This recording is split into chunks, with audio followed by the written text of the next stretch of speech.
Dan, thank you so much for jumping on.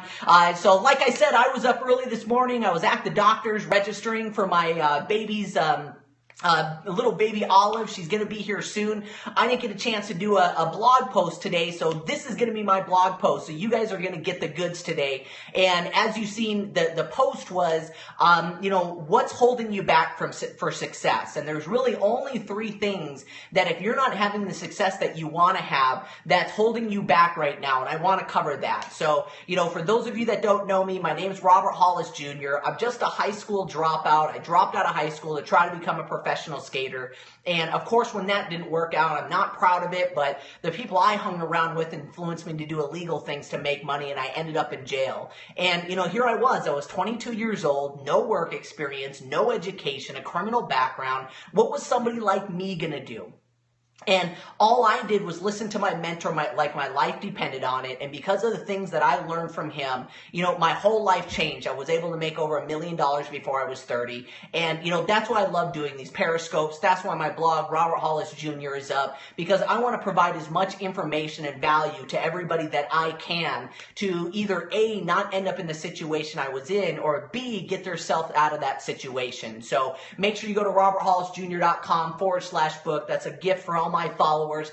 You can actually, if you guys can't see it there, I know, look, that's proof right there. I was a high school dropout. No, my handwriting, but whatever. Hey, I always tell people I are going to be a millionaire, right? So like I said, today's Periscope or today's post is going to be about what's holding you back. And really, there could be some other things. I can understand that, but I guarantee most people on here, if you're not having the success that you want to have, it really comes down to three things. One of them's probably the major one, and we'll cover that last.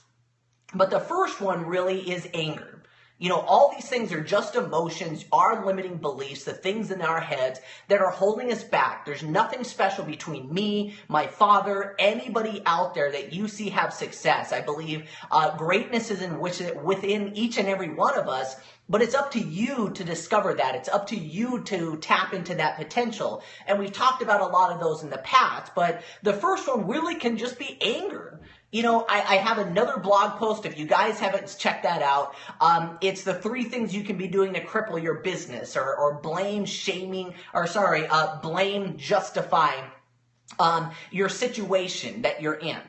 So it could be just that you're angry. How many people know, give me some extra hearts, some amens, that there's just some bitter people out there, right? It's like they're just mad. It's the government's fault. It's the economy's fault. It's Obama's fault. Don't vote for Trump, or don't vote for Hillary, or don't vote for these people. And they're just upset because of where they're currently at. They don't want to man up to it, women up to it, and they're just angry.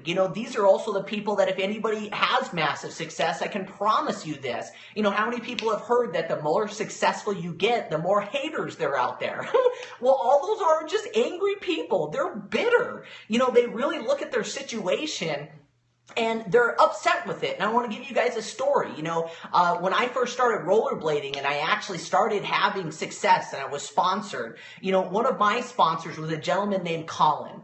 And this guy in the rollerblading industry was like the top of the top of the top. He ran the whole distribution center for like 5 of the most, biggest companies in rollerblading, the skates, the wheels, the frames. I mean, everything. This guy was making like $300,000 a year, which I know that doesn't sound like a lot of money, but in a small thing of rollerblading was a huge amount of money.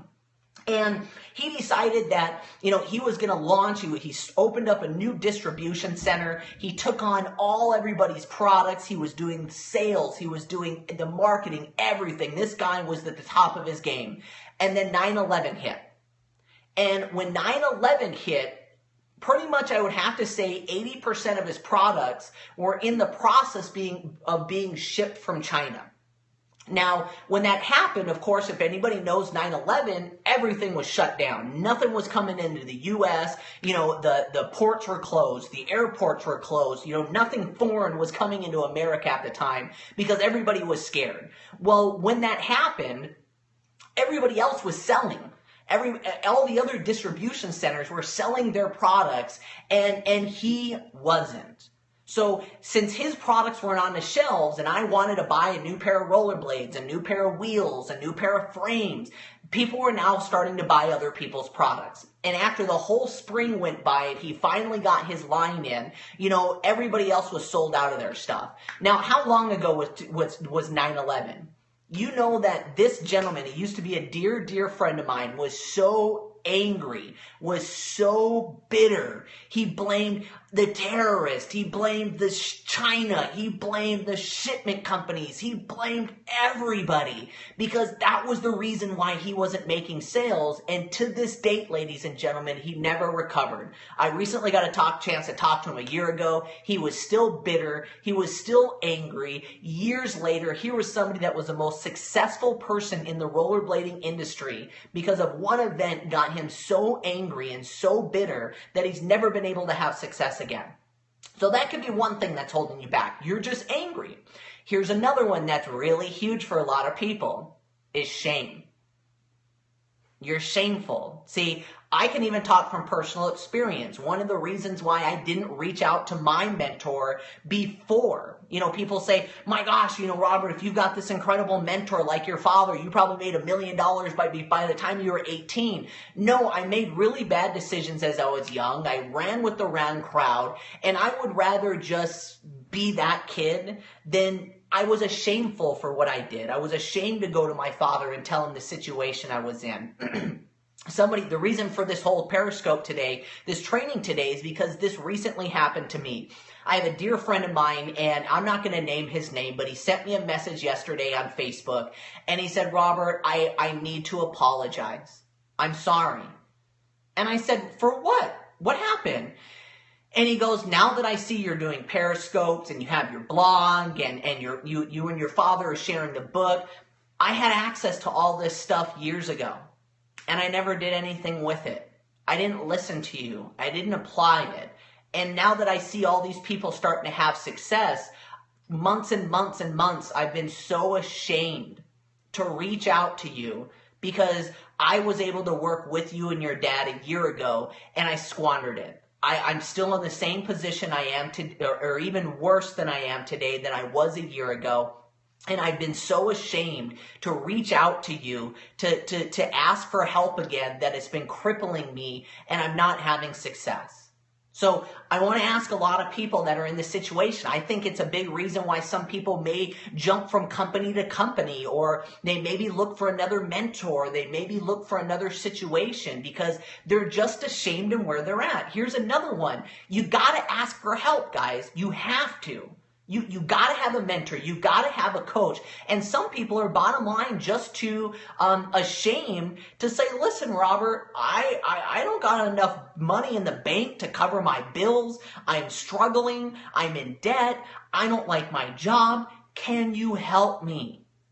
See, some people, and I think more especially men, we're ashamed because we're taught in a society that we got to be the men of the house. We got to be the guys that take care of everything. I'm not saying women don't deal with this as well, but you're almost so ashamed that instead of coming to somebody and asking for help and letting them know where they're at, you'd rather hide. They say that a lot of people that are alcoholics or drug addicts go through this because they're so ashamed of their current situation. They'd rather come to themselves and deal with it by themselves than reach out and ask for help.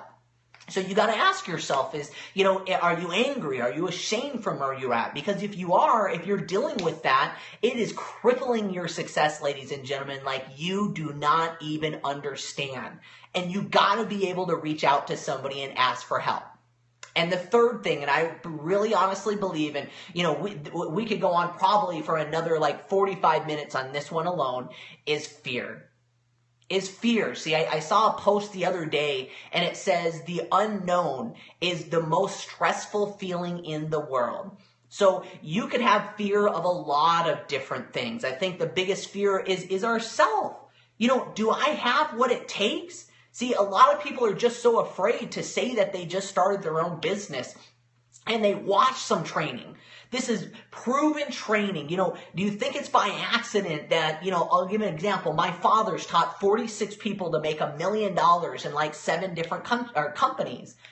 No, what I train, what I help people do is proven. I've had success in multiple companies. It works every time, but some people are going, oh, so I do what they tell me to do, and there's actually somebody on here, and I won't bring her name up, but is going, oh my gosh, I know that I know that it's worked for other people. I see that it'll work for me. It makes sense. Oh my gosh, but I'm still afraid because what if I do it? And I reach out to everybody I know and I start following what you guys are saying and it doesn't work. Then it's almost you're afraid because it's all on you. It's worked for them. They taught it to people. It's worked for other people. What if it doesn't work for me? Oh my gosh. And it's almost like you're so afraid of it not working for you that you'd rather just not have success. I think about that. See, how many people give me some amen, some extra hearts? Maybe the only thing that's holding you back from being in a stressful, bad situation that you're at right now, that not having enough money, not being able to take care of the family, is just the fear of picking up the phone. Oh my gosh. You have the fear of what your friends and family will say. You have the fear of rejection. Fear is obviously the biggest one, guys. And like I said, I can go off on 45 minutes on how fear is holding people back.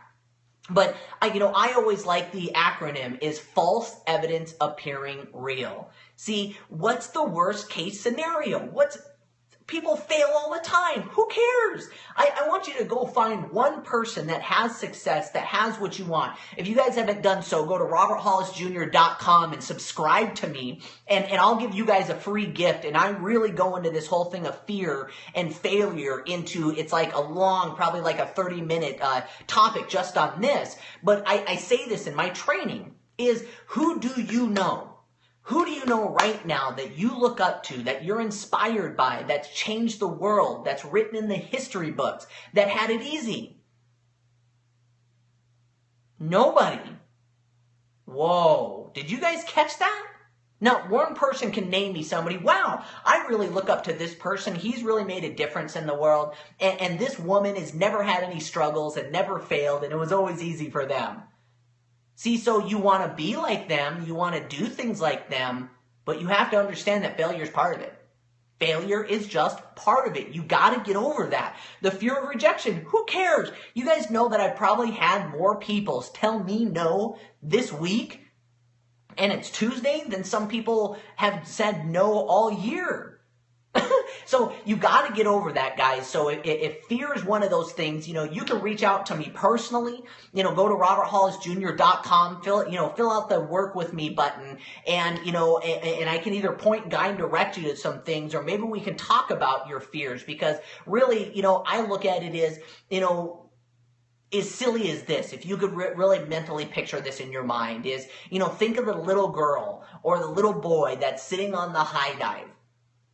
And, they finally got up the courage to finally climb up the high dive because they seen everybody else was doing it. Everybody else was having fun. They wanted to be like the big kids. And then they're standing up there, so you finally build their courage up. You can do it, you can do it. And they finally go up there and they're looking. Oh, I don't want to do it. It's scary. And now it's like, well, either you climb back down the ladder in front of everybody that's watching you, that told you you're a winner, and give up.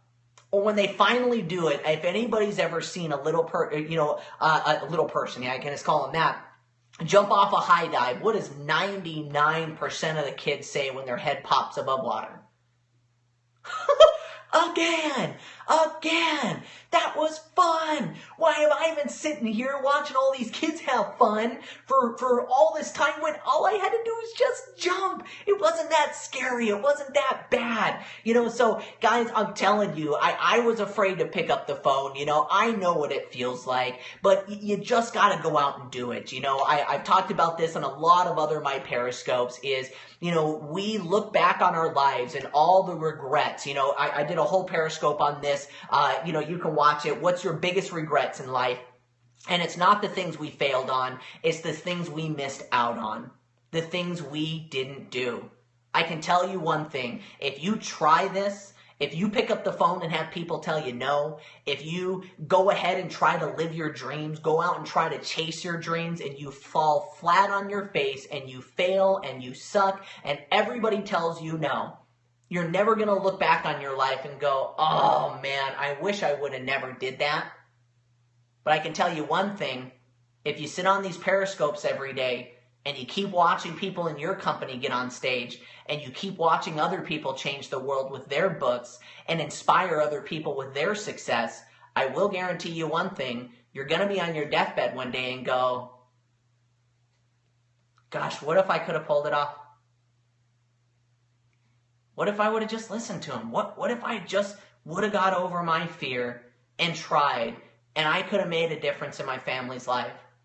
I could have made my kids' life better. I could have been an example for my grandchildren. I could have left a legacy behind of success, a legacy of wealth to help my grandchildren. Now I let my fear get in the way of that. So, sorry to get a little deep on you guys, because really, if I think about it, that's probably the only three things holding you back from success is anger, shame, and fear. And I'm telling each and every one of you guys that though all three of those things are very, very silly things to have in the way of your dreams. So you got to get over them, guys. And if you can't, reach out to me. I'd love to help you guys. I'm a real person. Go to my blog, roberthollisjr.com, fill out your information. Not only will you get a free gift from me, but I've actually got a spot there that you can actually put on work with me.